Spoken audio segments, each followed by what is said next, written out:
Assalamualaikum warahmatullahi wabarakatuh. Hai semuanya. Perkenalkan, nama saya Reski Citra Rahmadani dengan NPM A1D021024 dengan dosen pengampu Dr. Muhammad Kristiawan MPD. Di video kali ini kita akan membahas tentang manajemen keuangan, manajemen hubungan sekolah dan masyarakat, serta manajemen layanan khusus. Pertama yaitu manajemen keuangan. Pengertian manajemen keuangan. Manajemen keuangan adalah kegiatan perencanaan, pengelolaan, penyimpanan, serta pengendalian dana dan aset yang dimiliki suatu perusahaan. Pengelolaan keuangan harus direncanakan dengan matang agar tidak timbul masalah di kemudian hari. Pengertian manajemen keuangan menurut para ahli. Pertama, menurut Prawinegoro, manajemen keuangan ialah aktivitas pemilik dan manajemen perusahaan untuk memperoleh modal yang semurah-murahnya dan menggunakan seefektif, seefisien, dan seproduktif mungkin untuk menghasilkan laba. Yang kedua, menurut J.L. Messi, menurutnya manajemen keuangan ialah kegiatan operasional bisnis yang bertanggung jawab untuk memperoleh dan menggunakan dana yang diperlukan untuk sebuah operasi yang efektif dan efisien. Kemudian tujuan adanya manajemen keuangan yaitu menjaga arus kas, kemudian memaksimalkan keuangan perusahaan, mempersiapkan struktur modal, memaksimalkan keuntungan, meningkatkan efisiensi, mengoptimalkan kekayaan perusahaan, mengurangi resiko operasional, memastikan kelangsungan kehidupan perusahaan, dan mengurangi biaya modal. Fungsi manajemen keuangan yaitu: pertama, planning atau merencanakan keuangan dalam sebuah perusahaan. Yang kedua, budgeting atau kegiatan mengalokasikan dana untuk sebuah keperluan perusahaan. Yang ketiga, ada controlling, yaitu kegiatan melakukan pengontrolan atau evaluasi terhadap keuangan yang sedang berjalan. Yang keempat, ada auditing, yaitu kegiatan perusahaan pemeriksaan keuangan. Dan yang kelima, ada reporting atau kegiatan melaporkan keuangan secara terbuka dan transparan. Selanjutnya, prinsip manajemen. Yang pertama adalah akuntabilitas, yaitu berfungsi untuk mengetahui dari mana dana diperoleh, dana dipakai untuk apa saja, serta bagaimana perusahaan memakai dana tersebut. Kedua, konsisten sistem, yaitu keuangan perusahaan harus dilakukan secara konsisten dengan sistem yang sudah berjalan. Yang ketiga, kelangsungan hidup, yaitu manajemen keuangan harus bisa merencanakan keuangan agar perusahaan bisa terus berjalan dan hidup. Manajer keuangan juga harus mempunyai strategi keuangan yang tepat.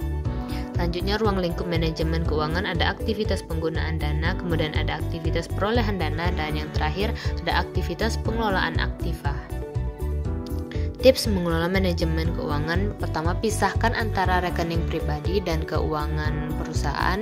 Kedua, alokasikan pengeluaran untuk menggaji diri sendiri. Ketiga, buat laporan keuangan. Keempat, buat catatan proyeksi arus kas. Kelima, hindari uang menginap di karyawan. Keenam, lakukan cek stok barang. Ketujuh, pisahkan kasir dan akuntan.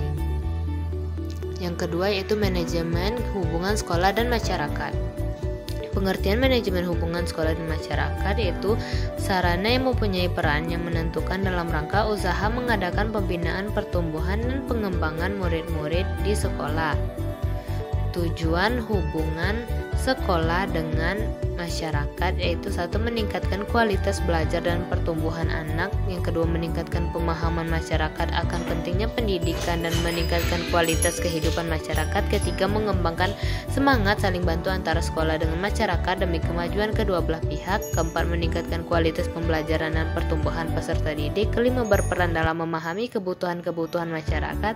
Keenam, mengembangkan program-program sekolah ke arah yang lebih maju. Ketujuh, mampu menumbuhkan kreativitas serta dinamika kedua belah pihak sehingga hubungan dapat bersifat aktif dan dinamis. Selanjutnya, prinsip-prinsip hubungan sekolah dan masyarakat. Pertama, ada keterpaduan atau integrating.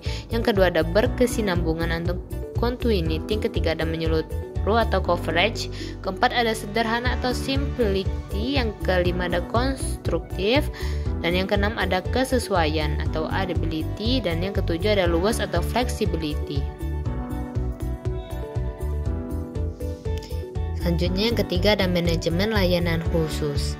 Pengertian manajemen layanan khusus yaitu manajemen layanan khusus adalah suatu proses kegiatan memberikan pelayanan kebutuhan khusus kepada peserta didik untuk menunjang kegiatan pembelajaran agar tujuan pendidikan bisa tercapai secara efektif dan efisien. Tujuan manajemen layanan khusus yaitu manajemen layanan khusus pada sekolah ditetapkan dan diorganisasikan dengan tujuan untuk mempermudah atau memperlancar pengajaran dan mereka harus memenuhi kebutuhan khusus anak-anak. Prinsip-prinsip layanan khusus sekolah. Yang pertama ada prinsip-prinsip yang berhubungan dengan siswa yang dibimbing, kedua prinsip-prinsip yang berhubungan dengan pembimbing, dan yang ketiga ada prinsip-prinsip yang berhubungan dengan organisasi dan administrasi bimbingan. Kemudian prinsip-prinsip yang berhubungan dengan siswa yang dibimbing meliputi yang pertama ada pelayanan bimbingan yang diberikan kepada seluruh peserta. Yang kedua harus ada kriteria untuk mengatur prioritas layanan bimbingan kepada siswa. Kemudian program bimbingan harus dipusatkan kepada siswa. Dan yang terakhir pelayanan bimbingan harus memenuhi kebutuhan. Selanjutnya prinsip-prinsip yang berhubungan dengan pembimbing yaitu yang pertama petugas-petugas bimbingan harus melakukan tugasnya sesuai dengan kemampuan dan kewajiban masing-masing. Kemudian petugas-petugas bimbingan di sekolah dipilih atas dasar kualifikasi kepribadian, pendidikan, pengalaman, dan kemampuan. Kemudian petugas bimbingan harus mendapat kesempatan untuk memperkembangkan diri serta keahliannya melalui berbagai latihan. Kemudian petugas bimbingan harus menghormati dan menjaga kerahasiaan informasi tentang individu.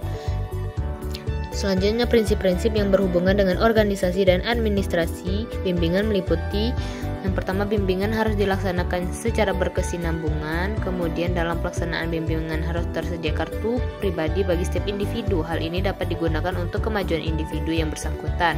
Selanjutnya program bimbingan harus disusun dengan kebutuhan sekolah yang bersangkutan. Dan terakhir terdapat pembagian waktu untuk setiap bimbingan secara teratur. Selanjutnya jenis-jenis layanan khusus. Yang pertama layanan bimbingan dan konseling atau BK. Kedua layanan kesehatan sekolah atau UKS, dan yang ketiga layanan kafetaria sekolah, keempat layanan asrama sekolah, kelima ada layanan transportasi sekolah, keenam ada layanan perpustakaan sekolah, dan yang terakhir ada layanan laboratorium. Itulah tadi video pembahasan tentang manajemen keuangan, manajemen hubungan sekolah dan masyarakat, serta manajemen layanan khusus. Sekian, wassalamualaikum warahmatullahi wabarakatuh. Terima kasih.